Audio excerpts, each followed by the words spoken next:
PC Maharana यांना या ठिकाणी आमंत्रित केल्या जात आहे. ते एक 10 मिनिटात त्यांचं जमिनीचं पोत सुधारण्यासाठी बायोचार पद्धती याबद्दल माहिती देणार आहेत. Good afternoon, all delegates. Actually, the bio-waste to biochar. This topic is ये जो बायोचार टॉपिक है ये आज का इम्पोर्टेंस क्यों है? आप जब भी आप एक फ्लैक्स का नज़रिया आप देखिए 1960 में जब भी हम जो खेती करते थे वो उसी ज़माने का खेती में क्या था, वो टोटली ऑर्गेनिक था।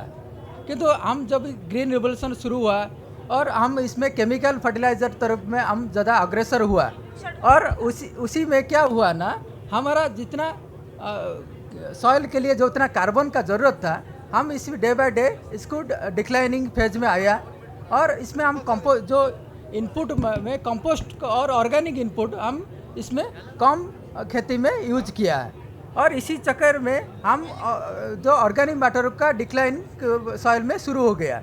और ये जो टॉपिक में आप सभी में जानते हैं, हम आप लोग सभी घर में कंपोस्ट बनाते रहे और किचन कंपोस्टिंग और गार्डन में आप जो कचरा होता है इसको आप उसी में आप कंपोस्टिंग करते हैं और ये एक कंपोस्टिंग का तरीका है और ये सदियों में भी चल रहा था। किंतु हम जो इसका जो बायोचार का और इसका प्रोसेस क्या है मैं आपको बताने वाला हूँ। जैसे हम इंडिया में बहुत सारा क्रॉप रेसिड्यू आपको जब भी खेती क्रॉप हार्वेस्टिंग होता है, बहुत सारा क्या होता है ना, आपका जो रेसिड्यू है हम इसको छोड़ देते हैं कि मैं इसमें कंपोस्टिंग नहीं कर इस तरह जला देते हैं। वो क्या होता है बीच बीच में वो नुकसान करता है। आप जब जला देता है इस तरह का स्पष्ट कर जला देता है वो तो वायुमंडल प्रदूषित करता है। किंबा इसको आप यदि अच्छा तरह कंपोस्ट बनाता है वो तो कंपोस्टिंग फर्टिलाइजर का में काम होता है। और कंपोस्टिंग कैसे बनाना है ये सब चीज़ में एक प्रिंसिपल रहता है। और इंडिया में देखो आपको बहुत सारा क्या होता है ना, बहुत सारा जब भी क्रॉप हार्वेस्ट होता है राइस व्हीट और बहुत सारा इसमें हम जो रेसिड्यू बच जाता है इसको हम कैसे तरह का जला कर इसको यूटिलाइज करेगा वो पद्धति को बोलते हैं बायोचार। और ये आपका वायुमंडल में क्या होता है, एक कार्बन चक्र होता है। और जब भी हम कार्बन का वो जो सॉइल में हम जो रेसिड्यू इसको इनकॉर्पोरेट करते हैं वो क्या होता है ना, सॉइल में वो कार्बन एनर्जी हो जाता है। और जब भी फिर से इसको टिलेज व कल्टीवेशन करते हैं वो कार्बन डाइऑक्साइड मिनरलाइज होकर फिर से रिलीज होता है। इसी चक्र को बोलते हैं हम कार्बन चक्र। और इसी चक्र में क्या होता है ना, एटमॉस्फेयर में डिफरेंट जब भी हम मिस यूटिलाइज भावर इसमें टिलेज और कल्टीवेशन करेगा इसमें हमारा जो कार्बन का मात्रा सॉइल और एटमॉस्फेयर में बढ़ जाएगा। इसी को कंट्रोल करने के लिए हम जो कचरा है इसको अच्छा तरह का कंपोस्टिंग बनाना है किंबा इसको बायोचार में लेना है और इसमें और हम वायुमंडल में कार्बन डाइऑक्साइड का मात्रा हम कम कर सकते हैं। एक इसके बाद क्या होता है, हम इसको बायोचार को ये जो कार्बन डाइऑक्साइड एमिशन को हम रेस्क्यू कर सकते हैं बायोचार मेथड में। देखिए ऑर्गेनिक मैटर जो होता है ये कितना वाइटल होता है। जैसे हम शरीर में एक हार्ट एक पंपिंग मशीन है, सॉइल में सेम चीज़ है। ऑर्गेनिक मैटर को हम बोलते हैं जो हार्ट ऑफ द सॉइल। जब भी सॉइल को हम लाइफ बोलते हैं जब भी इसमें कार्बन है, जब भी कार्बन कंटेंट इसमें जीरो सपोज डिक्लाइन हो जाता है तो मिट्टी का इसमें बारन और बंजर बन जाता है। और सेम जो ऑर्गेनिक मैटर इसमें हमको सॉइल को जिंदा रखने के लिए सहायता करता है। और इसमें बहुत सारा प्रोसेस होता है। ऑर्गेनिक मैटर जब भी हाई है हम बोलते हैं इसमें सॉइल अच्छा है। जहाँ पर देखिए जहाँ पर सॉइल में ऑर्गेनिक मैटर कंटेंट हाई है उसी को हम अच्छा सॉइल और ज़्यादा उपजाऊ सॉइल बोलते हैं। ये जो बायोचार कॉन्सेप्ट कहाँ से आया, ये पहले क्या आया था ना, वो टेरापेटा 1960 डच साइंटिस्ट ये अमेजन फॉरेस्ट में ये जो बायोचार कॉन्सेप्ट को लेकर आए थे। और इसमें क्या होता है ना, जो कार्बन जो फॉरेस्ट में हम जो आग लग जाता है इसके बाद जो अंगार चारकोल बनता है वो ज़्यादा न्यूट्रिएंट और फर्टिलाइजर मटेरियल यूज होता है। इसको हम बायोचार कहते हैं।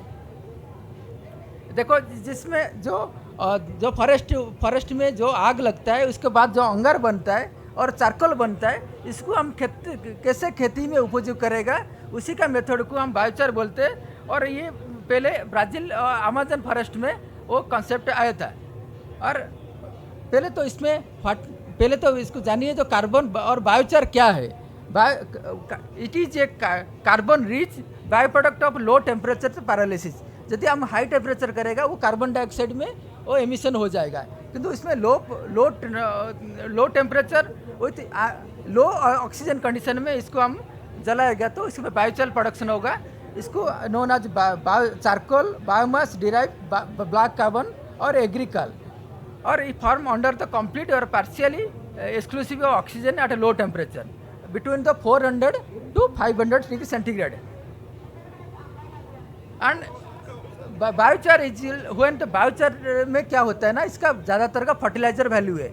और इसमें बहुत सारा आप देखिए जो हम जो सॉइल में डालते हैं वो कार्बन एनर्जी करता है, प्लस इसको वाटर होल्डिंग कैपेसिटी इंक्रीज करता है, और इसको ज़्यादा इसमें जो फर्टिलाइजर और न्यूट्रिएंट को ज़्यादा बाइंड कर रखता है। It is new fast synthesize product by the man and it is known as pyrolysis और कार्बन नाइज। हम जब फिर एक वुड को हम जलाते हैं इसको हम कार्बनाइजेशन बोलते हैं, और it is a no doubt is a fire of the with would.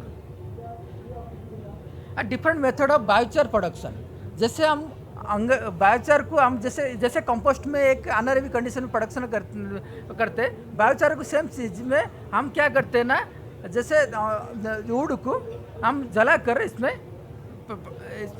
और different method of biochar production like हम इसमें ड्रम में बना सकते हैं, और जिस ड्रम में इसको अनारेबी कंडीशन में वुड जला कर इसमें चारकोल निकाल कर इसमें हम बना सकते हैं, और सेम स्टोव में भी बना सकते हैं। और different method of biochar, this is a biochar methodology of the how to prepare the biochar in anaerobic condition.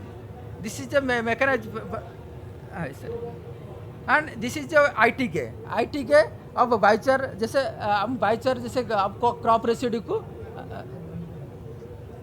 और this is same photography of biochar how to prepare the biochar. And this is a total जो biochar है इसको हम अंगार और charcoal बोलते हैं। इसको हम ज़्यादा बेनिफिट भी इसमें और ज़्यादा फर्टिलाइजर मटेरियल है। Decompose is very slowly and the synthetic with different notice बोला।